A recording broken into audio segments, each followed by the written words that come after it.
Can I beg some quiet, please? Okay, well, so first up, welcome to Daunt Books. It's really exciting. I know most of you came here to see Paul Skinner, but I'm sure one or two actually came to see this marvellous 110-year-old bookshop. According to them, it is the world's first purpose-built bookshop. Did you know that? And it kind of looks like it, doesn't it? It's a wonderful spiritual home for people like me who used to trawl into London through Marylebone Station. My name is Caroline Taylor. I'm one of the members of Marketing Kind, and Paul and Anna asked me if I would kindly host this evening, and I'm very privileged to be able to do so. I hope, if you haven't already grabbed your book, there's going to be an opportunity later. I hope that those of you had a chance to look at it, or read the blurbs at the beginning or on the back, will have a sense of what it's about. I think maybe one of the reasons Paul asked me if I would come along this evening and host is because I have been obsessed for such a long time now with the idea of enlightened self-interest. And it would occur to me that all these years on, we still have far too much self-interest and not very much enlightenment, not least in government and as well in many businesses. So a book like Paul's is such a perfect moment, isn't it, to help people get their heads around it. So I think, look, without further ado, I would like to introduce you to Mr. Paul Skinner, his wonderful new book, and he's going to give us a little flavour of what's in it. Paul.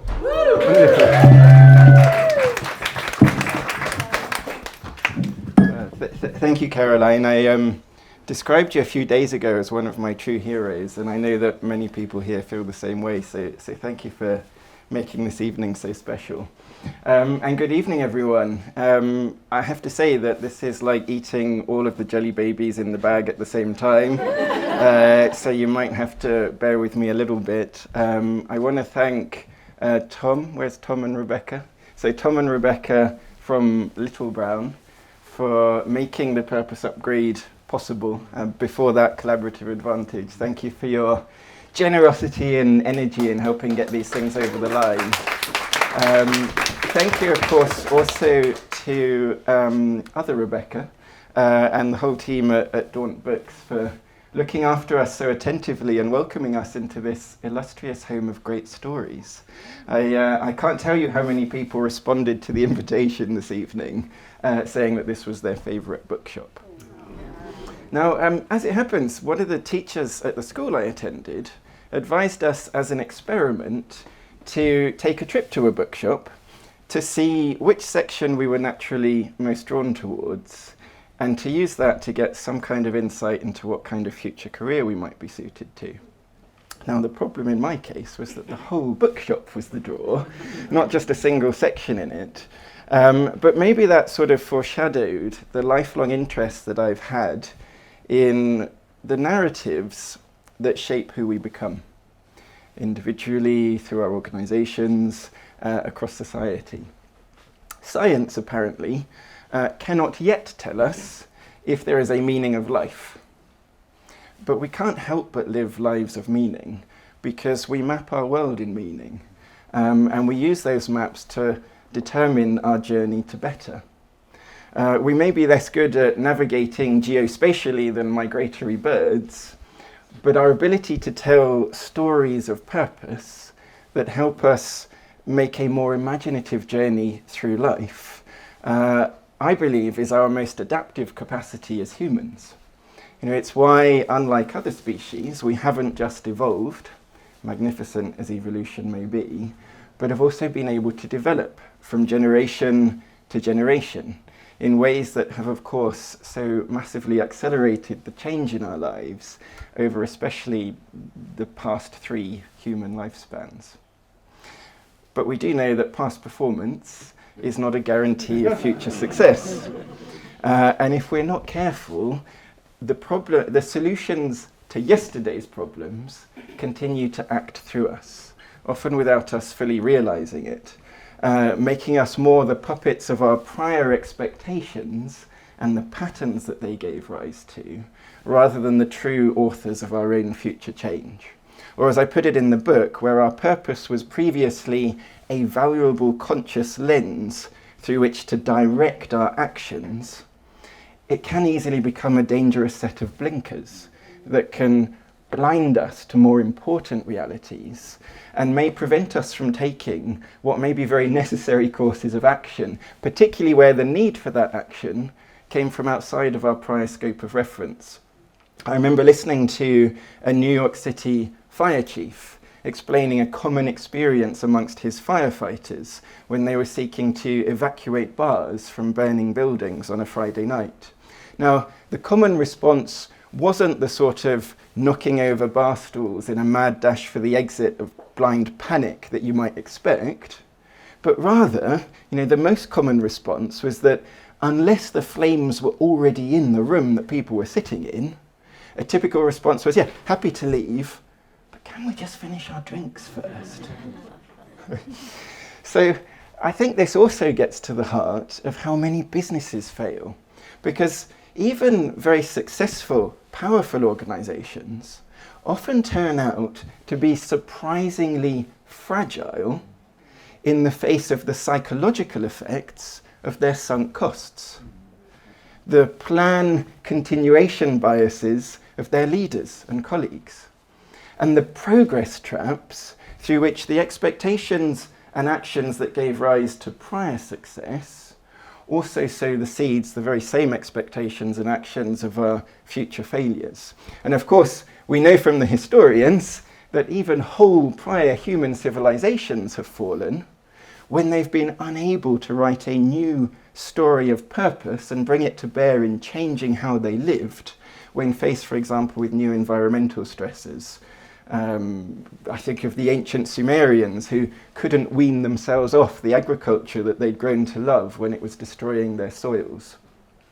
So my interest is not just in celebrating purpose, but in recognizing that even previously successful and well-intentioned purpose can go wrong, and that we may need to get much better at rewriting our stories of purpose, particularly in the light of unforeseen circumstances. Now, we don't seem to be short of those. During the pandemic, of course, we saw businesses repurpose their assembly lines as a short-term tactical response to produce hand sanitizer or PPE or even ventilators. During lockdown, we saw treasuries reverse their centuries-old tradition of collecting money to instead finding ways to distribute it directly from the treasury. There's of course been appalling news coming out of Russia in the past 24 hours, but before that, with the invasion of Ukraine, we've seen Germany reverse its policy of demilitarization. We've seen Sweden and Finland abandon their neutrality. Immigration systems at least attempt to switch gear from putting the brakes on immigration to actively accelerating it. We're all experiencing a first-hand lesson in the kinds of energy that we don't want to have to depend upon, and that isn't even to seek to apprehend how people at the heart of the crisis have had to turn their lives around.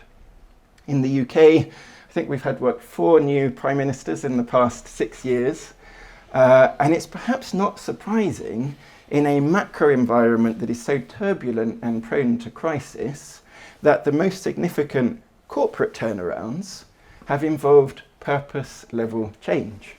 Many of the organisations that people here are involved in are on journeys of change that redefine their core purpose. Now, the last email I received before walking across here was from Feike Siebesma, who is the chair and former CEO of a business that I write about in the book that was formerly a coal mining business that has managed to become a sustainable food business working explicitly to fix the world's broken food system. Now, the name of that business is Royal DSM.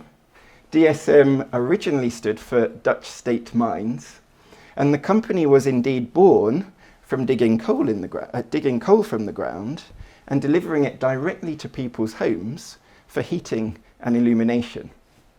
DSM now stands informally for Do Something Meaningful, and in making the transition from what was once a perfectly respectable endeavour, but which has since become problematic, to becoming a true global champion of important sustainable development goals, and a vastly more successful business as a result, I believe that DSM stands as a powerful metaphor for the kinds of purpose upgrade that we need right across the economy as a whole.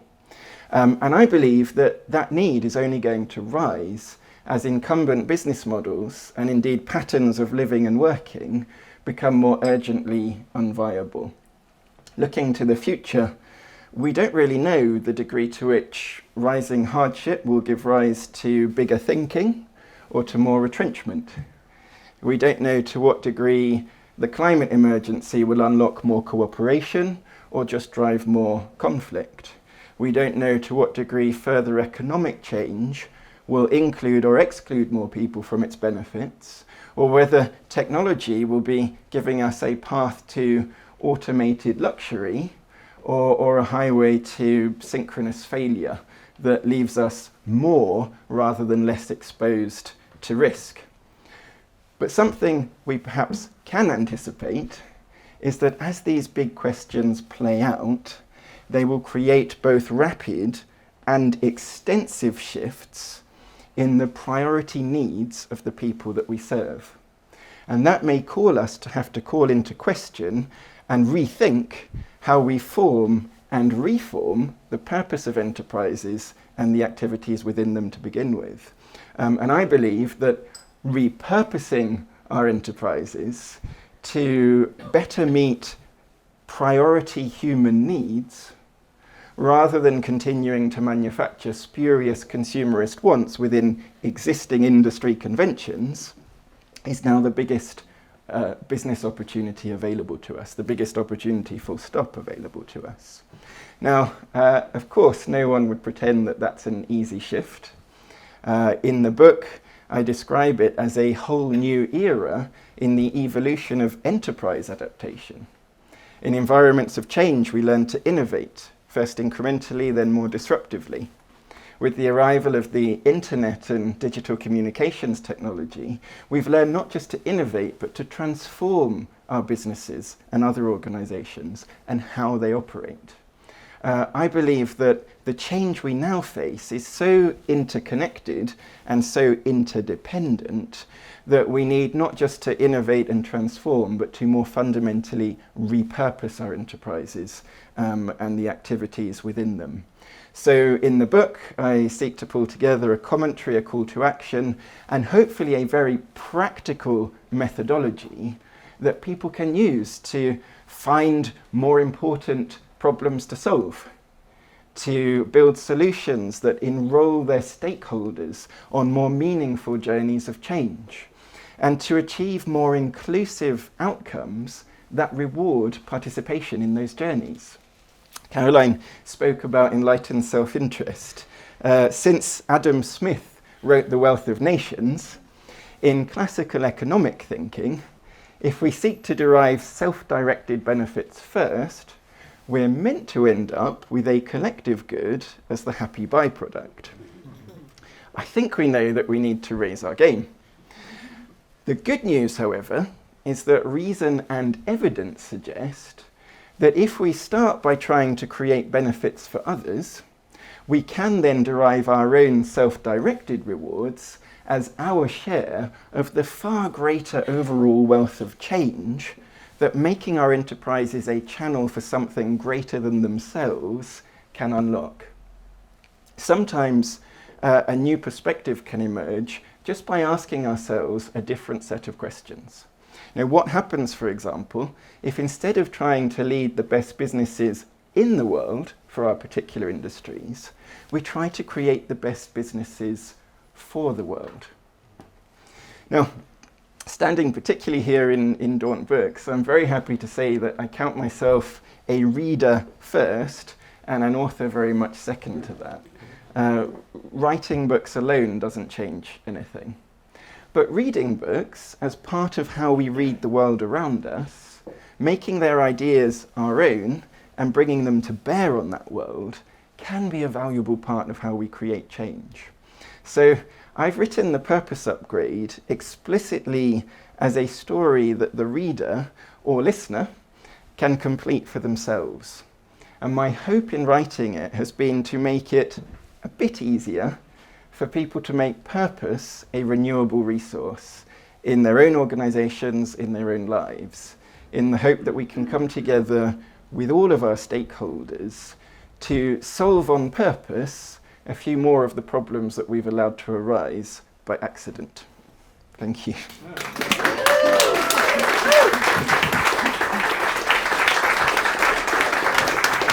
Thank you, Paul. That was well, I'm amazed. I mean, I know you wrote it and I know you recorded the audio book, but having read the book and then reread it in the last few days, that was absolutely bang on. You didn't get a word. There's not a word he said that you won't also get reinforced when you read it.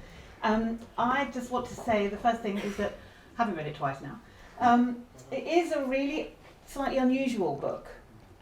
In as much as it is both inspiring but also really practical in how you might do something about it. I was having a walk around here earlier, and of course there's a huge section of business books, 99.6% of which I have never read, despite having had a long career in business. And then there's a little section up the top there that's all lit up at the moment, curiously, of self-help books. And this feels like it's a bit of both, but maybe less than self-help, more business help, more organisational help. But anyway, I highly commend it to you. It's really beautifully written, really easy to read, and really does both inspire you. By the way, Paul, I've said this to you before, but the number of examples this man provides that are not Patagonia, okay? And that's not to decry Patagonia, because what they're doing is amazing and wonderful, but we all know about that, don't we? We don't need to read Paul's book to find out about that stuff, but amazing examples, and the Royal DSM one was, is utterly extraordinary. Anyway, so all absolutely brilliant. I'm sure that you all will enjoy it, to which point, if you'd like a copy, you have to go and buy one. And if you go to the front, they will sell you one. And then if you bring it back into roughly the middle, where the lady in the glorious yellow is standing right now, Paul will be able to sign it for you.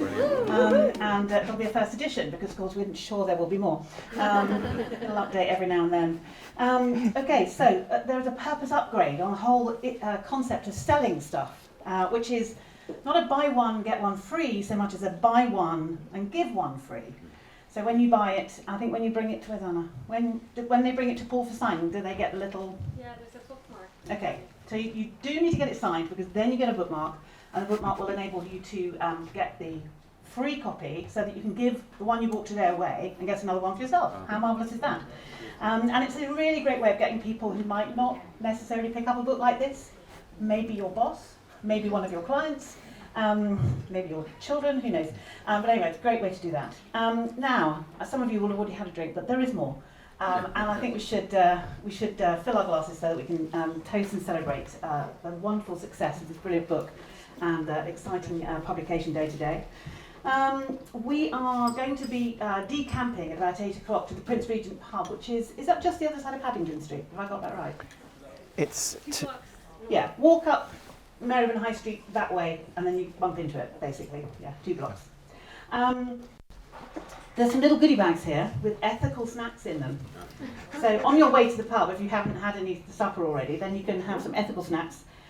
Simply Roasted and Squirrel Sisters. I nearly read that as Simply Roasted Squirrels, which I'm so sure would not have been ethical in any way. Mind you, grey squirrels are a problem, aren't they? So as long as they weren't red squirrels, it would have been all right. Yeah, okay. Simply Roasted Grey Squirrels, we should tell them. Okay, now there is an upcoming chance for you to, once you've read the book, and the person you've given a copy to has read their book too, to actually come and join a marketing exchange on this topic, and an opportunity to discuss with Paul and sort of explore a bit further some of the thoughts in here. So that's coming up on November the 8th at 5 p.m. in London. There's a smallish event, which is in person, live with real people like we are tonight. So exciting. But it will also be online like all the other marketing kind exchanges. So, and I think Anna will be sending all of us the details of that so that we can join that. So that will be a great next opportunity to engage with all of this. But I would just like to close with saying to Paul once again, congratulations, Paul. It's a fabulous book, and I do really believe it's going to make a difference. So it's on all of us to get the word out so that people can read it, because that's the problem with books. If people don't read them, they don't learn. With that, have a lovely drink, have a lovely chat, and maybe chat to some more of you up at the Prince Rupert. You say Regent, Rupert? Prince Regent. Prince Regent, whatever. Some prince and an R word, whatever. We're all a bit done, aren't we, with all this royalty? It's gone to our heads. Paul Skinner, ladies and gentlemen. Thank you.